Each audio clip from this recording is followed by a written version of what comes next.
अरे भाई, ये तो कोई अजीब दास्तान बन गया। हम लिखें और पढ़े करे कोई। हालांकि मज़कूर सिर्फ इस कमरे का था, कुछ ऐसा बुरा नहीं। गुसल खाने कमरे में नहीं बल्कि कुछ दूर ही बने होते हैं। चूल्हा कमरे के कोने में ही है।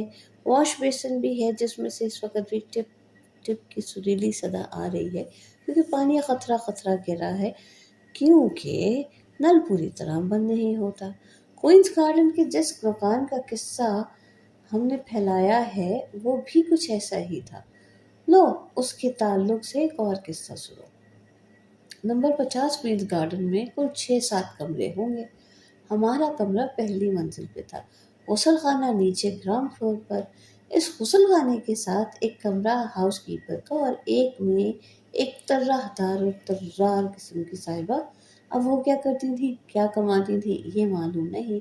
हाँ, एक बार जोर जोर से मालक मकान के गुमाश्ते के साथ लड़ती देखी गई थी कि तुम लोग मुझे बदनाम करते हो, जाने क्या समझते हो। खैर, एक रोज़ बवक्त नीम शब अपने कमरे से नीचे गुसल खाने में जाने के लिए जीना जीना उतरे कि क्या देखते हैं, कोई नीम तारीख कॉरिडोर में सदर दरवाजे से लगा खड़ा है। आवाज़ दी, कौन है? ये वही साहिबा थी। जीने के करीब आई तो देखा कि पिए हुए हैं, लिहाजा लड़खड़ा रही हैं और मुंह में सिगरेट है। बोली, आपके पास माचिस है क्या? हमने कहा सॉरी, नहीं है। वो फिर बोली, जनाब मैं माचिस मांग रही हूँ। हमने ज़रा वजाहत से कहा, नहीं है माचिस हमारे पास मोहतरमा, क्योंकि हम सिगरेट नहीं पीते। ये कहकर गुसल खाने में चले गए। गुसल खाने में आध घंटा तो लगा होगा। बाहर निकल कर देखा तो वहीं के वहीं खड़ी थी। बोली, प्लीज़ मुझे माचिस ज़रूर चाहिए। हमें एहसास हुआ कि बेचारी कितनी ज़रूरतमंद है। उसके साथ ही याद आया कि ब्रसल से एक माचिस बतौर सोवेनियर ख़रीदी थी। हमने कहा, आप यहीं ठहरिए, हम अपने सामान में तलाश करते हैं।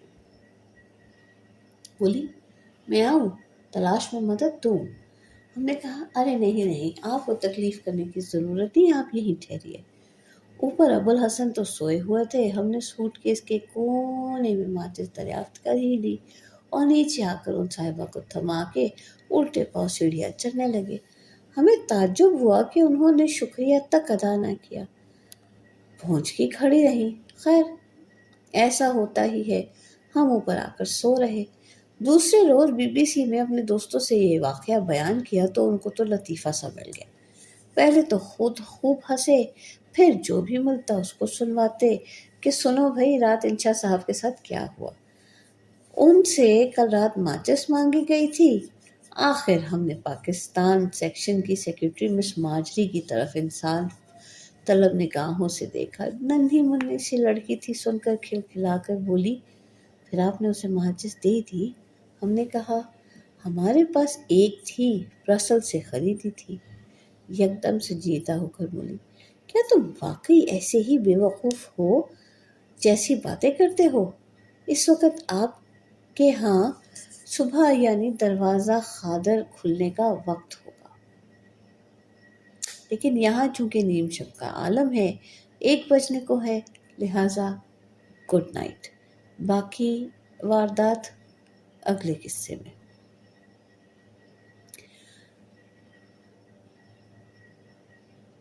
बेचारे इंशा जी वाकई बहुत भोले हैं। हमारी तरफ से इतना ही। अपने कमेंट्स के साथ हमें बताइएगा आपको कैसा लगा। लाइक कीजिएगा, शेयर कीजिएगा, सब्सक्राइब कीजिएगा और अपने अपने कमेंट से ज़रूर आगाह कीजिएगा। आपकी तनक़ीद सराखों पे, आपकी तारीफ़ का बहुत शुक्रिया। आज के लिए इतना ही। अल्लाह निगहबान।